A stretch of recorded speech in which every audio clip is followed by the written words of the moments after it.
আমরা জানি যে ইসলামী দৃষ্টিকোণ থেকে কুফু একটি খুব জরুরি বিষয়, যে দুটো পরিবারের কুফু মিলতে হবে। দুজন যারা বিয়েতে আবদ্ধ হতে যাচ্ছেন তাদের মধ্যে কুফুর ব্যাপারটি লক্ষ্য রাখতে বলা হয়েছে।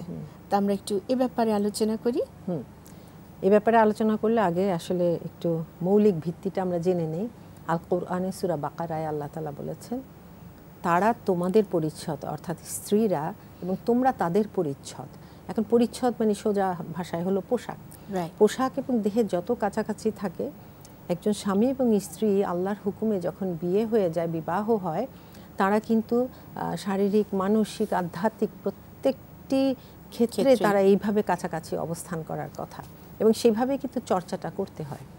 এটা হলো একটি আয়াত। আরেকটি আয়াত হলো যে আল্লাহ তাআলা সূরা রুমের 21 নম্বর আয়াতে বলেছেন যে আল্লাহ তাআলার অন্যতম একটি নিদর্শন হলো এই যে তিনি তোমাদের মধ্য থেকে সৃষ্টি করেছেন তোমাদের জুড়ি, যাতে তোমরা প্রশান্তি লাভ করতে পারো। তারপরে কি, এই উদ্দেশ্যে তিনি তোমাদের মাঝে সৃষ্টি করেছেন ভালোবাসা ও দয়া। কাজে এটা আল্লাহর একটি বিশাল নিয়ামত যে ভালোবাসা এবং দয়াও সৃষ্টি করে দেন। তারপরে আবার শেষ করছেন আয়াতটি এভাবে যে এর মধ্যে নিদর্শন চিন্তাশীলদের জন্য, সুবহানাল্লাহ। এবং আরও আছে তাদের সঙ্গে ভালো ব্যবহার করো। এখন এই তিনটে আয়াত আমি মাত্র উল্লেখ করলাম, যেটা দাম্পত্য জীবনের একটি ছবি আমাদেরকে দিচ্ছে। এখন কুফু অর্থাৎ সমতা ব্যাপারটি আল্লাহর রাসূল হাদিসে বেশ জোর দিয়েছেন। অন্যগুলো যেমন বিয়ের কিছু আনুষঙ্গিক জিনিস থাকে যেগুলোকে আল্লাহ এবং তার রাসূল ফরজ করেছেন, এটা হলো রিকমেন্ডেশনের মতো।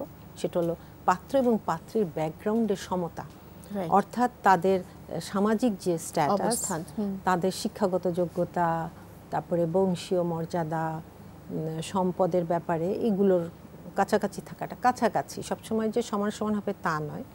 যেমন আমি বুঝিয়ে বলি, যেমন অনেক সময় অনেক আগে দেখা যেত, মুভিগুলোতে দেখাতো, বাংলা মুভিতে দেখাতো যে কাজের জন্য যে গৃহকর্মী এসছে তার সাথে বড় লোকের মেয়ের অ্যাফেয়ার হয়ে গেল, তারপরে অনেক ঝগড়া বিবাদ, মানে এটাই একটি কাহিনী।